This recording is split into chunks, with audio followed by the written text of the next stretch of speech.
Thank you for doing the interview. How are you? Good, how are you, man? I'm really good. Just took a 6-hour drive down here. 6 hours? Yeah. Here. Well, that's commitment. Yep. So it's the 1-year anniversary of IPW being here. Yep. How do you prepare for that?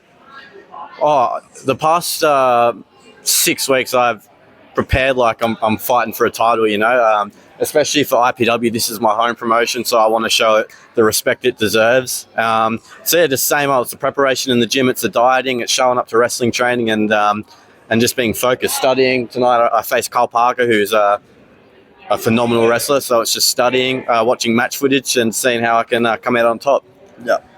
And how was your trip to Japan? What was that like? I know you wanted to do that. Yeah, Japan's unreal. That was a goal of mine since before I even started wrestling. I used to watch a lot of Japanese style of wrestling, and that's heavily influenced me and my career. So being able to fulfill that goal and finally get over there was a dream come true. I love it.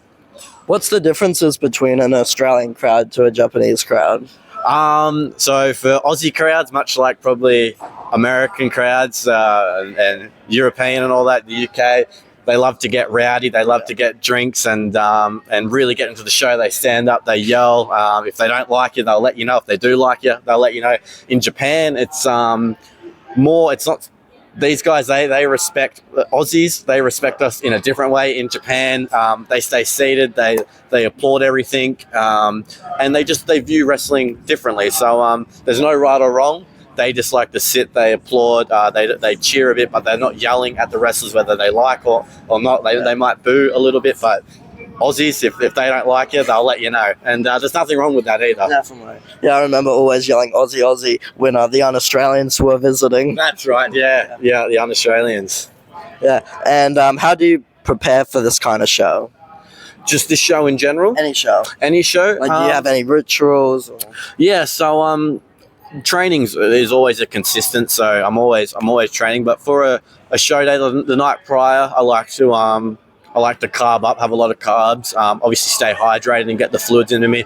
On a show day itself, I like to have a good solid brekkie, nothing that's going to ruin my stomach, nothing too heavy, just a nice solid breakfast, kind of light. And then throughout the day, I just like to pump the fluids into me, maybe a little snack in the arvo, like a banana or something, just to keep that fuel in me. I like to go to the gym a little bit, get a sweat on, and then I just start listening. It all depends on the mood. I'd like to listen to maybe some rap or like a motivational YouTube video. I like to be alone and just really get into that mindset because you're going out to fight someone, essentially. Yeah. And then, just do the usual pre-match warm-up, which is about 45 minutes to an hour of stretching, push-ups, getting the band out and all that. And yeah. For every Dark Horse fan, what's one match they have to see?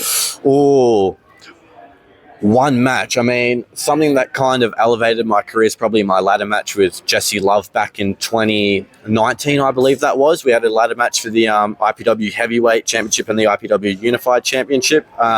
We were both champions. It came together in a ladder match. So that's probably one that took me to the next level. If not, I had a great match with Tim Hayden, the Crusader, in Pro Wrestling League a few years ago now, and I'm really proud of that. And then any of my recent matches with EC Diamond here at IPW, we had a one-on-one. We've had an Ironman match, which was never done. Made history. Made history, and then we had a ladder match last show. So I listed more than one, so there's a few options out there for you. So what was it like making history with the 60 minutes? You got the press conference with Nick. Yep. What was that build-up? It was very much like Japan, where I have select goals in professional wrestling, and a 60-minute Ironman match was a huge goal of mine because some of my inspirations who came up on the indies, Joe, Punk, Styles, Bryan Danielson, they're all wrestling for an hour, like doing those Ironman matches. So to be able to accomplish that was unreal, and then the build-up just added to it. It's we're all in this, most of us are in this to make it to the top, right? So doing a press conference like that, it's no different to what they do. It's different to what they do in the WWE, but they're just doing it at a higher level. We're just aspiring to get there. Yeah. So I quite enjoyed it. They do it in boxing. They do it in mixed martial arts. So it was a privilege to be able to promote the show and do all those extra things to gain that attention. And your gear is one of my favorites. Definitely one of the hardest to make. Yes. But How did you think of the gear? Oh, I'd always liked the fight style of and like the shorts and all that. So when I transitioned to like the fighting shorts, that was just because I have a passion for mixed martial arts and boxing and all that. So it's not that I'm the first to do it. I just thought in this sort of space, it stood out a little bit. And then the design, I have my Dark Horse logo, which has been with me for a long time now, and a family friend of mine created that. So that was always easy. The back pocket, love a back pocket. That was inspired by Osprey's, always had that. And then we just got in the room where the lady had all her materials, and we kind of just threw it together, and it was just by chance. Like all my other designs when I had my tights, it took me weeks to design. I'd draw every finer detail. Always took a lot of inspiration from AJ Styles and Will Ospreay and Seth Rollins. But for this, I kind of just was when I was molding into my own. And I just felt like this sort of set me apart from having gear that you could clearly tell it was inspired by someone from the WWE or whatever. So, but thankfully, it was an easy process. Which one's your favorite? Like the gold, the red, the blue? This current one, yeah. Nearly every single time I've got new gear, it's always been my favorite. But this blue and black with the gold would have to be my favorite. And I used to have a blue and gold pair of long tights, which I quite like. But yeah, this current pair of gear that I have, my favorite. And one thing that I haven't said yet, but on 2K you have the most downloads out of anything. Oh, really? The IPW Championships, any wrestler, you're sitting at 59 downloads. Oh, that's awesome. Yeah, and the window closes in June, and then no more downloads. Yeah. So I think the closest other person is 30 downloads away from you. Yeah, okay. Oh, that's unreal. It genuinely always shocks me, the support that I get from people that come and watch the show. You need to obviously think highly of yourself because you're trying to achieve something. I just see myself like everyone else. So when people come up to me after a show and they say congratulations on Japan, I'm actually shocked that they know I went to Japan. So for people to go and download me in a video game, that's just surreal to me. Like I never thought that would be something that I'd be accomplishing. So I'm very appreciative of that. So it's 58. I don't see anytime soon that being broken. I hope not. Yeah. And you're awesome for creating it too. Yeah. Like the work that you put in is unreal. Like I know I can speak on nearly everyone's behalf. I know how awesome, like they are stoked when they see their design. So you should take pride in what you do. It's awesome. IPW has been always nice to me, like always commenting, talking to me about it. It's just awesome. Yeah. And so what was it like on your first debut? First ever match, coming down the ramp, first thoughts?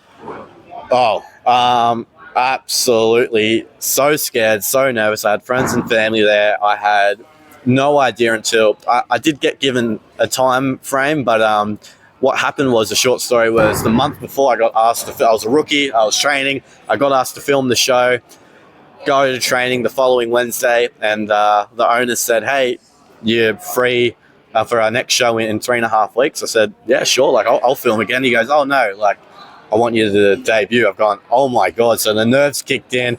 Didn't have my wrestling. I didn't have any wrestling gear. And then, walking down, I was just, I was so nervous leading up to it. But when my music hit and I faced the crowd, I was like, this is what I've wanted my whole life. And so to be able to finally accomplish that and make the walk, it was like a huge weight lifted off my shoulders. And it was just like it was 20 years of, dreaming of this one moment, and it finally happened. So I won't deny how nervous I was, but it was an awesome feeling regardless. Was it a similar feeling when you won your first ever IPW heavyweight championship? Yeah, it was that was an emotional feeling because once again, this is my home and it means so much to me. So to be able to be at the top of the company, it was the best feeling, and even more so is because at the end of 2017 was when I went over to Black and Brave, and that did elevate my career. But I'd seen others go and do cool things, whether it's they go overseas or they go train or they do a tour, and whenever they came back, they full credit to them, they were always at the top of the card though. They were champions. I came back and I was still working towards that. So it was a more rewarding feeling that it took nearly a year to the day it was December of 2018, so a year from returning from Black and Brave was when I won the title. And so that whole year was just vying for that one moment. So by the time I finally had the championship, it was an emotional feeling, but it was amazing at the same time. Yeah, seeing signs of the dark horse in the crowd was awesome. Yeah. And I did an interview with LFB. Oh, yes. And we were talking about retirement matches. Yeah. And he named a few wrestlers, but you were at the top. Yep. Would you consider fighting him again? 100%. I will, and it would be an honor I wouldn't want to see him retire. I think he has a lot of potential and a great career ahead of him if he wants to come back and do this full time. But if he wants to, go out the door, then I would love to be his final match. Yeah. It'd be an honor. Yeah. Thank you for doing the interview. Thank you very It was much. a I lot. appreciate it.